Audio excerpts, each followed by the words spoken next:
बंधुओं नमस्कार। कल की वीडियो में आपने चित्रकेतु को जो वैराग्य प्राप्त हुआ और उनको संकर्षण देव के दर्शन प्राप्त हुए उसका विवरण सुना था। और आज यहाँ पर देखिए आगे क्या होता है। राजा चित्रकेतु की कहानी किस प्रकार आगे बढ़ती है। श्री सुखदेव जी कहते हैं कि परीक्षित, विद्याधर चित्रकेतु जिस दिशा में भगवान संकर्षण अंतर्धान हुए थे उसे नमस्कार करके आकाश मार्ग से स्वच्छंद विचरण करने लगे। महायोगी चित्रकेतु करोड़ों वर्षों तक सब प्रकार के संकल्पों को पूर्ण करने वाले सुमेरु पर्वत की घाटियों में विहार करते रहे।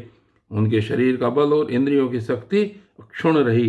बड़े बड़े मुनि सिद्ध चारण उनकी स्तुति करते रहते। उनकी प्रेरणा से विद्याधरों की स्त्रियां उनके पास सर्वशक्तिमान भगवान के गुण और लीलाओं का गान करती रहती। एक दिन क्या हुआ। एक दिन चित्रकेतु भगवान के दिए हुए तेजोमय विमान पर सवार होकर कहीं जा रहे थे। इसी समय उन्होंने देखा कि भगवान शंकर बड़े बड़े मुनियों की सभा में सिद्ध चारणों के बीच बैठे हुए हैं और साथ ही भगवती पार्वती को अपनी गोद में बैठा कर एक हाथ से उन्हें आलिंगन किए हुए हैं। यह देखकर चित्रकेतु विमान पर चढ़े हुए ही उनके पास चले गए और भगवती पार्वती को सुनाकर जोर से हंसने और ये कहने लगे।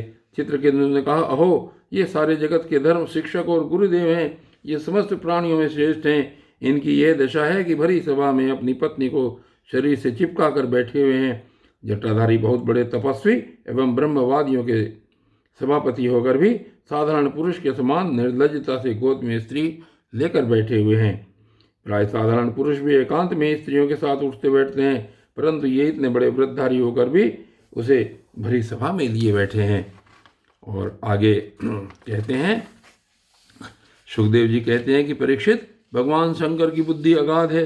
चित्रकेतु का यह कटाक्ष सुनकर वे हंसने लगे, कुछ भी बोले नहीं। उस सभा में बैठे हुए उनके अनुयायी सदस्य भी चुप रहे।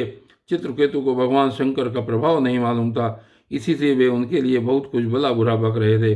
उन्हें इस बात का घमंड हो गया था कि मैं जितेंद्रिय हूँ। पार्वती जी ने उनकी यह धृष्टता देखकर क्रोध से कहा। पार्वती जी बोली, अहो, हम जैसे दुष्ट और निर्लज्जों का दंड के बल पर शासन एवं तिरस्कार करने वाला प्रभु इस संसार में यही है क्या? जान पड़ता है ब्रह्मा जी, भृगु, नारद आदि, उनके पुत्र सनकादि, परम ऋषि कपिल देव और मनु आदि बड़े बड़े महापुरुष धर्म का रहस्य नहीं जानते। तभी तो वे धर्म मर्यादा का उल्लंघन करने वाले भगवान शिव को इस काम से नहीं रोकते। ब्रह्मा आदि समस्त महापुरुष जिनके चरण कमलों का ध्यान करते रहते हैं, उन्हीं मंगलों को मंगल बनाने वाले साक्षात जगत गुरु भगवान का और उनके अनुयायी महात्माओं का इस अधम क्षत्रिय ने तिरस्कार किया है और शासन करने की चेष्टा की है। इसलिए यह ढीठ सर्वथा दंड का पात्र है। इसे अपने बड़प्पन का घमंड है। यह मूर्ख भगवान श्री हरि के उन चरण कमलों में रहने योग्य नहीं है जिनकी उपासना बड़े बड़े सत्पुरुष किया करते हैं।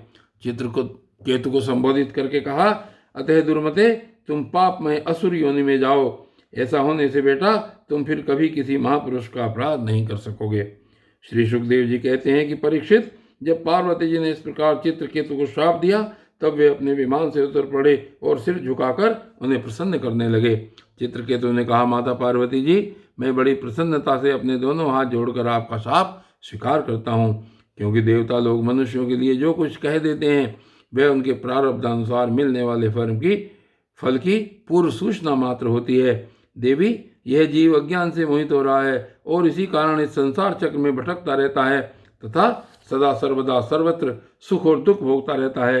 माता जी, सुख और दुख को देने वाला न तो अपना आत्मा है न कोई दूसरा। जो अज्ञानी है वे ही अपने को अथवा दूसरे को सुख दुख का कर्ता माना करते हैं। यह जगत सत्व रज आदि गुणों का स्वाभाविक प्रवाह है। इसमें क्या शाप, क्या अनुग्रह, क्या स्वर्ग, क्या नरक और क्या सुख, क्या दुख। एकमात्र परिपूर्णतम भगवान ही बिना किसी को की सहायता के अपनी आत्मस्वरूपिणी माया के द्वारा समस्त प्राणियों को तथा उनके बंधन, मोक्ष और सुख दुख की रचना करते हैं। माता जी, भगवान श्रीहरि सब में सम और माया आदि मल से रहित हैं। उनका कोई प्रिय अप्रिय, जाति बंधु, अपना पराया नहीं है। जब उनका सुख में राग ही नहीं है तब उनमें राग जन्य क्रोध तो हो ही कैसे सकता है।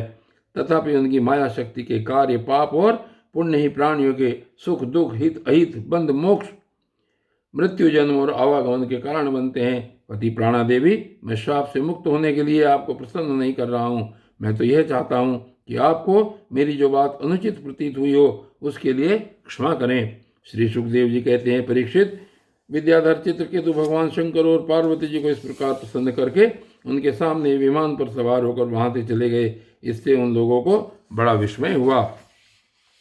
तब भगवान शंकर ने देवता, ऋषि, दैत्य, सिद्ध और पार्षदों के सामने ही भगवती पार्वती जी से यह बात कही। भगवान शंकर ने कहा, सुंदरी, दिव्य लीला विहारी भगवान के निस्पृह और उदार हृदय दासानुदासों की महिमा तुमने अपनी आंखों देख ली। जो लोग भगवान के शरणागत होते हैं वे किसी से भी नहीं डरते, क्योंकि उन्हें स्वर्ग, मोक्ष और नरकों में भी एक ही वस्तु के केवल भगवान के ही समान भाव से दर्शन होते हैं। जीवों को भगवान की लीला से ही देह का संयोग होने के कारण सुख, दुख, जन्म, मरण और श्राप, अनुग्रह आदि द्वंद्व प्राप्त होते हैं।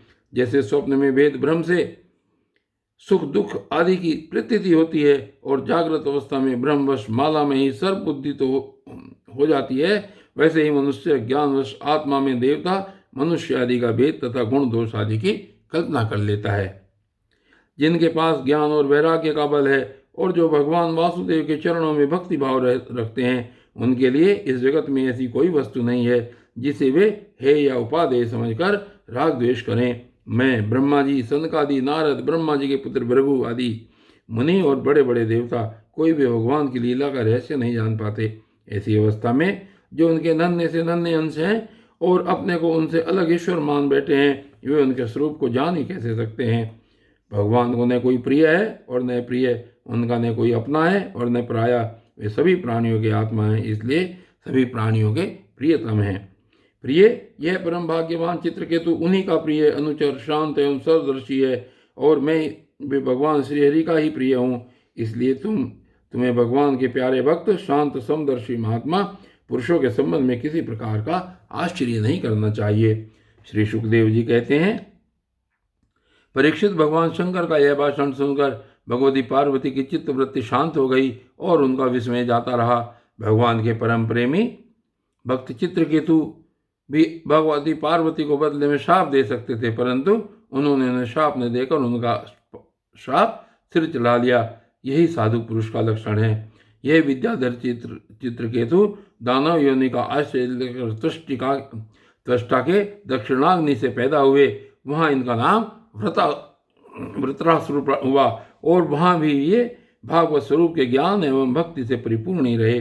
तुमने मुझसे पूछा था कि वृत्रासुर का दैत्य योनि में जन्म क्यों हुआ और उसे भगवान की ऐसी भक्ति कैसे प्राप्त हुई, उसका पूरा विवरण मैंने तुम्हें सुना दिया है। महात्मा चित्रकेतु का यह पवित्र इतिहास केवल उनका ही नहीं, समस्त विष्णु भक्तों का महात्म्य है। जो इसे सुनता है वह समस्त बंधनों से मुक्त हो जाता है। जो पुरुष प्रातः काल उठकर मौन रहकर श्रद्धा के साथ भगवान का स्मरण करते हुए इस इतिहास का पाठ करता है, उसे परम गति की प्राप्ति होती है। और बंधु, आज की वीडियो में बस केवल इतना ही, और आगे की कथा में क्या चलता है श्रीमद् भागवत महापुराण में, ये बाद में देखेंगे। तब तक के लिए धन्यवाद।